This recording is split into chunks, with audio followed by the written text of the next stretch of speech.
जय सद्गुरू. सर्वांना माझा नमस्कार. आज आपण उपवासाच्या दिवसात अगदी उपयोगी पडणारी उपवासाची भाजणी घरच्या घरी कशी करायची ते पाहणार आहोत. ही भाजणी एकदा करून ठेवा म्हणजे उपवासाचे थालीपीठ, पुऱ्या, ढोकळा किंवा भजी पटकन बनवता येतील. त्यासाठी लागणारे साहित्य मी इथं 1 वाटी राजगिरा घेतलेला आहे, 1 वाटी भगर आणि अर्धी वाटी साबुदाणा.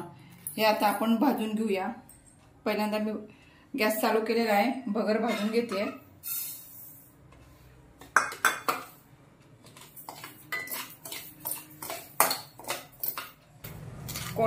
कोणी या भाजणीमध्ये जिरे पण टाकतात, पण उपवासाला जिरे चालत नाही म्हणून मी काय टाकलेले नाही.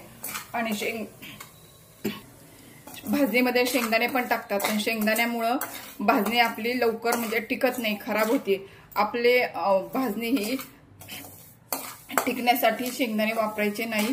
आणि बघा आपली बगर भाजण्या 3 मिनिटं झाली मी भाजतीये. आपली बगर आता भाजून झालेली आहे, ती आता आपण काढून घेऊया. आता आपण राजगिरा भाजून घेऊया. राजगिरा आपण 3 मिनिटं भाजून घ्यायचं, कारण का त्याच्या त्या लाह्या झाल्या उडायला लागल्या की आपण ते काढून घेऊया. हे सगळं साहित्य मी स्वच्छ करून घेतलेलं आहे, निवडलेलं आहे, चाळलेलं आहे. कधी कधी गाराचे खडे असतात. आणि आता आपला राजगिरा आहे बघा आता फुलायला लागलेला आहे, त्या लाह्या व्हायला लागल्या, त्यामुळे आपण आता ते काढून घेऊया राजगिरा. पण आता आपण साबुदाणा भाजून घेऊया.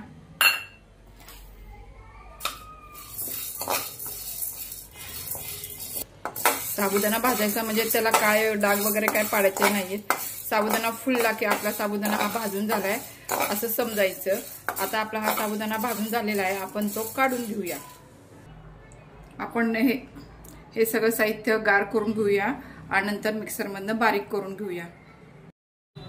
आपलं भाजणीचं पीठ तयार झालेलं आहे बघा, छान झालेलं आहे. ही भाजणी वापरून तुम्ही उपवासाच्या दिवशी वेगवेगळे झटपट पदार्थ करू शकता. यापासून आप्पेही तयार होतात. व्हिडिओ आवडल्यास व्हिडिओला लाईक करा, शेअर करा आणि सबस्क्राईब करायला विसरू नका.